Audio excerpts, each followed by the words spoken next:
Economist हैं पाकिस्तान के, वो भी इस पर तबसरा करते हुए परेशानी का इजहार कर रहे हैं कि कुछ बड़ी कंपनीज जिन्होंने दहाइयाँ पहले पाकिस्तान में कारोबार का आगाज़ किया था और इसे उभरती हुई मंडी करार दिया था, वो पाकिस्तान से अपना बिजनेस मेट के थर्ड पार्टी डिस्ट्रीब्यूटर्स के जरिए अब काम चलाएंगी। अभी ये प्रॉक्टर एंड गैम्बल कंपनी की तरफ से कारोबार अपना समेटा गया यहाँ से और उन्होंने बाकायदा एक तफसील जारी की है कि किन वजूहात की बिना पर यहाँ से वो जाने पर मजबूर है। लेकिन इसके अलावा भी बहुत सी कंपनीज हैं जो जा चुकी हैं पिछले 2-3 साल में। कहा यह जा रहा था कि पाकिस्तान में इन्वेस्टमेंट आ रही है, इंडिकेटर्स बेहतर हो रहे हैं, लेकिन सिचुएशन इससे बरक्स क्यों है? आज प्रॉक्टर एंड गैम्बल में, जो कि जिलेट ब्रांड से कंज्यूमर गुड्स बनाती है, उसने पाकिस्तान से अपना कारोबार समेट लेने का ऐलान कर दिया। उसके थोड़े दिनों पहले माइक्रोसॉफ्ट ने किया था। और ये सब क्यों हो रहा है, मैं अभी आपको पूरी लिस्ट देता हूँ कि किसने किसने वहाँ से बाहर जाने का फैसला कर लिया। और ये संयोग नहीं है कि आप सिंदूर के कारण इस पूरी प्रक्रिया में बड़ी तेजी आई। अब दो इश्यूज हैं, एक ये कि ये क्यों जा रही हैं, दूसरा ये कि जो हमें कह रहे हैं जो लोग कि हम फॉरेन इन्वेस्टमेंट आएगी लेके आ रहे हैं। तो let's look at the latter first. Foreign investment लेके आएंगे कैसे? वन विंडो ऑपरेशन कर देंगे, एयरपोर्ट पे वीज़े दे देंगे, स्पेशल टैक्स रेट्स दे देंगे, ये बातें। पाकिस्तान में कोई भी इस प्रकार का एक निरापद क्षेत्र नहीं है जहां पर कि इंडस्ट्री लगाई जा सके। इंडस्ट्री कहां लगाई जा सकती है पाकिस्तान में? पाकिस्तान में इंडस्ट्री लगाई जा सकती है सिंधु बेसिन में, और पूरा का पूरा सिंधु बेसिन जो है वो भारत के मिसाइल्स की जद में। अब हो ये रहा है कि जो सारे रीजंस दिए जा रहे हैं, कुछ लोग ये कहते हैं कि जो कंपनीज यहाँ से गई हैं, it's not a big deal, ये मल्टीनेशनल्स जो हैं सब दुनिया में अपने ऑपरेशंस को ज़रा प्रूव कर रही हैं। जहाँ प्रॉफिटेबिलिटी गिर रही है वहाँ बंद कर रहे हैं या क्लोज़ कर रहे हैं, अपने कॉस्ट्स देख रहे हैं। वैसे भी कोविड के बाद बहुत कुछ तब्दील हो गया, रीस्ट्रक्चर हो रहे हैं, और इसलिए लोग जो है ना वो निकाल रहे हैं और जगह पे अच्छी इन्वेस्टमेंट अपॉर्चुनिटीज़ आ रही हैं।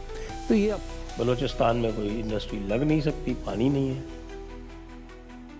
और आपके केपी में कोई इंडस्ट्री इसलिए नहीं लग सकती कि वो तो एक बड़ा ही, जिसको कहें कि अजीब ही किस्म का इलाका है, पूरा ट्राइबल उसका जो कल्चर है और जो जिस प्रकार के वहाँ पर लोग रहते हैं, उसमें आप कर ही नहीं सकते वो कार्य। जो मेरी जहन में जो बात है ना, जो जब मैं बिजनेसमैन से बात करता हूँ और जिसका अब मैं नाम लेने लगा हूँ, इनमें से बहुत से लोगों को मैं ज़ाती तौर पे जानता हूँ और मेरी उठक बैठक होती रहती है, पूछता हूँ मैं क्या बात है, क्यों जा रहे हैं। तो जो मेन रीज़न जो मुझे पता चलता है, और वो ये कहते हैं कि यहाँ, मैंने ये पहले भी अपने प्रोग्राम में इसका अर्ज किया कि यहाँ कॉस्ट ऑफ बिजनेस बड़ा महंगा होगा। कहाँ लगाएंगे इंडस्ट्री? आप इंडस्ट्री लगाएंगे पंजाब में और सिंध में, और पंजाब और सिंध दोनों ही भारत की मिसाइल्स की जद में है। Cost of business production relative होता है ना, कि इंडिया में कॉस्ट ऑफ बिजनेस ये है, यहाँ कॉस्ट ऑफ बिजनेस ये है। अच्छा, अब कॉस्ट ऑफ बिजनेस की जो बात है, सबसे ज़्यादा तो ऑपरेशन जो कॉस्ट होते हैं, ऑपरेशनल कॉस्ट्स, वो रिलेटिवली इंडिया, थाईलैंड वगैरह, हमारे यहाँ ऑपरेटिंग कॉस्ट ज़्यादा है। इंडस वाटर ट्रीटी जो है वो निलंबित हो चुकी है, सस्पेंड हो चुकी है, पानी आना नहीं है, फसलें जो है वो बर्बाद होनी है। तो इन्होंने सबने अपना देख लिया कि भैया इकोनॉमी का कोई, इनका कोई हिसाब किताब नहीं है, हालत ख़राब है लोगों की, लोगों के पास खाने को पैसा नहीं है, तो ये सारी चीज़ें, लग्जरी चीज़ें कहाँ से खरीदेंगे? एनर्जी बहुत महंगी है यहाँ, बिजली महंगी है, गैस महंगी है। इंटरेस्ट रेट्स हमारे 20% थे एक ज़माने में, कोई बंदा बोरो ही नहीं कर सकता। कोई ऐसी बिजनेस नहीं है जो कि आपको 50% rate of return they before taxation, और आप 20% इंटरेस्ट रेट दे रहे हो उस वाली पैसे। ठीक है, आप 10% पे आ गए, 9% पे आ गए, इट्स स्टिल वेरी हाई।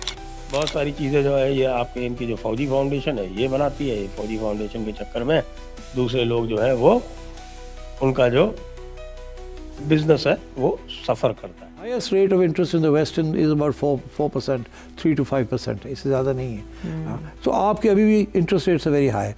फिर आपकी जो करेंसी है वो स्टेबल नहीं है जी। करेंसी की इतनी इंस्टेबिलिटी है, और आपने स्टेट बैंक के डंडे के जरिए आपने अपने करेंसी को स्टेबल किया हुआ, मार्केट फोर्सेस ने नहीं किया, विच इज़ वेरी डेंजरस। किसी दिन भी आपकी पॉलिसी चेंज हो सकती है। प्रॉक्टर एंड गैम्बल तो गया, उसके पहले साहब कुछ ही दिन पहले माइक्रोसॉफ्ट गई थी, और माइक्रोसॉफ्ट से पहले एक राइड हेलिंग वहाँ पे कैरियम करके हुआ करती थी, एक मल्टीनेशनल, वो गई थी। और उससे पहले यामाहा मोटर्स पाकिस्तान छोड़ के चली गई, अगर भैया यामाहा मोटर्स जो है वो कोई बात नहीं, हम इंडिया से सप्लाई कर देंगे आपको। अब इंडिया से डायरेक्ट सप्लाई नहीं कर सकते तो वह दुबई कर देंगे, उसमें कोई प्रॉब्लम क्योंकि नहीं। आपको तो अपने फॉरेन एक्सचेंज रिजर्व्स को प्रोटेक्ट करना है, आपने किसी की बिजनेस को तो नहीं प्रोटेक्ट करना। तो इसलिए करेंसी की जो इंस्टेबिलिटी है, ये फॉरेन इन्वेस्टर को इस बात की पसंद नहीं है। क्यों? क्योंकि होता ये है कि फॉरेन इन्वेस्टमेंट आती है ना, तो वो प्रॉफिट से होती है, वो बाहर ले जाना चाहती है, वो यहाँ नहीं छोड़ना चाहती। जी। हर फॉरेन मल्टीनेशनल है वो कहती है जो हमारे प्रॉफिट्स हैं इट शुड बी रिपैट्रिएटेड। अच्छा, रिपैट्रिएशन पे exchange rate is very important. यहाँ वो 100 रुपया प्रॉफिट बनाते हैं, जी। तो पता लगता है कि जब ये इन्वेस्टमेंट की थी तो 100 रुपये में $2 मिलते थे, अब $1 मिलता है, क्योंकि आपकी करेंसी की वैल्यू गिर रही है। तो दे आर वेरी कंसर्न कि यार ये इनकी स्टेबिलिटी है ही नहीं। उसके पहले टोटल एनर्जीज मल्टीनेशनल थी, उसने अपना जो पाकिस्तान ऑपरेशन जो था पाकिस्तानियों को भेज दिया गया, तुम ही संभालो।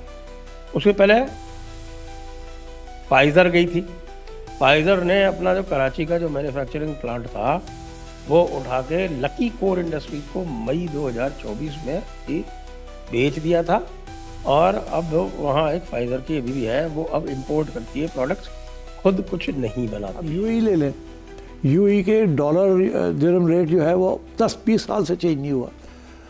पाउंड और डॉलर का रेट थोड़ा बहुत ऊपर नीचे होता रहता है, इससे ज़्यादा नहीं होता। There is no currency instability in those countries. यहाँ करेंसी इंस्टेबिलिटी इतनी है कि एक ज़माना था आयशा कि इंडियन रुपी और पाकिस्तानी रुपी एक ही वैल्यू थी। फिर एक मुझे वो भी दिन याद है कि पाकिस्तान की currency was more valuable than Indian. मतलब इंडियन 120-110 रुपये, 100 रुपये पाकिस्तानी होते थे। तो you know our economy is not in a good shape. हमें एडमिट करना चाहिए इस बात को, ताकि हम इसको। ऊबर भी गई, उसके पहले टेलीनॉर टेलीकम्युनिकेशंस गई, उसके पहले शेल गई। वो शेल क्यों गई? शेल का भी बड़ा मजे का है। आप शेल से कहा गया था कि साहब हम आपको जो है वो ब्लॉक अलॉट करेंगे, मैसिव ऑयल रिजर्व्स हैं हमारे पास कराची के साउथ ईस्ट में, और कराची के साउथ ईस्ट में आप वहाँ पे एक्सप्लोर कीजिए। और एक्सॉन ने, शेल ने, इन सब ने वहाँ पर ये अपना एक मुकाम बनाया। बाद में पता चला वहाँ कुछ है नहीं, वो चले गए और शेल ने अपना पूरा स्टेक शेल पाकिस्तान को बेच दिया। तो currency instability, high operating cost, energy, taxes, interest rates, फिर उसके ऊपर रेगुलेशंस जो है हमारे बड़े, हर किस्म की फॉर्म्स भरो, ये करो वो करो, और रेगुलेशंस जो हर रोज SRO नए निकलते रहते हैं। आज एक कि ये टैक्स है, कल को टैक्स बदल गया, आज ये सब्सिडी दी गई है, कल को सब्सिडी, दिन रात at a drop of hat नए रेगुलेशंस आने शुरू हो जाते हैं। शेल पाकिस्तान लिमिटेड ने सऊदी फर्म वाफी एनर्जी को पूरा का पूरा अपना स्टेक बेच दिया। उसके पहले बायर गई थी, अब उसके और पहले चलते हैं। अभी ये जो मैंने बताया ये पिछले साल भर की बात, लेकिन उसके और भी पहले अगर देखा जाए तो बायर गई थी। बायर से पहले सानोफी, एवेंटिस, ये भी फार्मास्यूटिकल थी, ये भी गई थी। एली लिली, ये भी गई थी। प्यूमा एनर्जी, पहले एडमोर गैस हुआ करती थी, ये भी डाइवेस्ट करके अपनी शेयर होल्डिंग हो जाते हैं। और फिर जब किसी चीज़ की अप्रूवल चाहिए होती है, वो अप्रूवल्स में जो ना पहले इधर जाता है ब्यूरोक्रेट्स के पास, उधर जाता है, फिर ये ऑब्जेक्शन लग जाता है। यहाँ तो छोटा सा काम कराना हो तो अप्रूवल लेनी जो है वो 10 लोगों को इन्वॉल्व करना पड़ता है, और उनमें से एक भी कोई ऐसा नोट लिख देना तो सब चीज़ रुक जाती है। तो it is a very difficult country for foreigners to do business. भाई पाकिस्तान जो है वो आप ये समझिए कि केवल इनके एयर बेसिस का ग्रेवयार्ड ही नहीं है, पाकिस्तान जो है अब मल्टीनेशनल्स का भी ग्रेवयार्ड बनता जा रहा है। रॉ मटेरियल है, उसके ऊपर इतनी इम्पोर्ट ड्यूटीज जी, वो और कॉस्ट ऑफ बिजनेस महंगा हो जाता है, बिकॉज जो लोग यहाँ आते हैं वो ऑब्वियसली इम्पोर्टेड रॉ मटेरियल इस्तेमाल करते हैं। तो इस किस्म की बात है, मार्जिन श्रिंक कर रहे हैं और अनप्रॉफिटेबल होता जा रहा है या नॉट प्रॉफिटेबल है ना। दूसरी तरफ जो हरकतें अभी मुनीर एंड कंपनी ने की है, खासतौर से गाजा के कॉन्टेक्स्ट में, उसमें उनकी स्थिति बजाय अच्छी होने के और ख़राब हो गई है।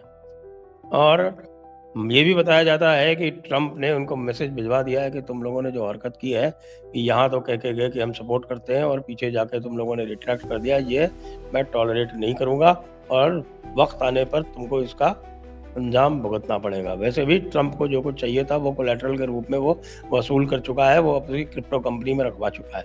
और किस हैसियत से इन्होंने रखी है, इन्होंने पार्लियामेंट से कोई अप्रूवल नहीं लिया और अपने मर्जी से वो रख दिया है, वो भी जाके आपके लीगल कॉम्प्लिकेशन में मामला फंसने वाला है। उनको आना है यहाँ, जिनको हम चाहते हैं वो आए, specially financial merchants like PayPal या ईबे, ये इसके वो नहीं आ रहे यहाँ।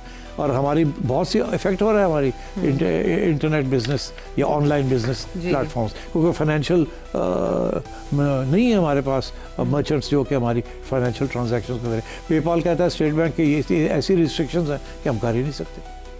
जो ट्रम्प को मुनीर ने और शहबाज शरीफ ने चने के झाड़ पे चढ़ाने की कोशिश की, उस पे ट्रम्प चढ़ तो गया, लेकिन वो झाड़ जो था वो बिल्कुल शुरू में ही टूट गया। और ट्रम्प जो है वो धड़ाम से तो नहीं गिरा, लेकिन उसको धचका जरूर लगा। अब उस धचके का वो बदला लेगा इनसे। हम मजे से तमाशा देखेंगे और ताली पीटेंगे। The environment for business has to improve. For that, stability has to take place in all areas, ताकि जो लोग इन्वेस्टमेंट करते हैं वो प्रिडिक्ट कर सकें कि हम 10 बिलियन रुपीस या यहाँ लगा रहे हैं तो अगले 4 साल में 5 साल में ये हो। यहाँ तो आपको कह ही नहीं कुछ सकता। तो I think that's the real reason, and I think SIFC would be advised कि आप इन चीज़ों के ऊपर फोकस करें, प्रोवाइड सिक्योरिटी एंड स्टेबिलिटी। ये नहीं कि जी हम बाहर से प्रपोजल्स लेके जाएंगे, MOU साइन करेंगे, उन्हें कहेंगे आ जाए, कोई नहीं आएगा ऐसे।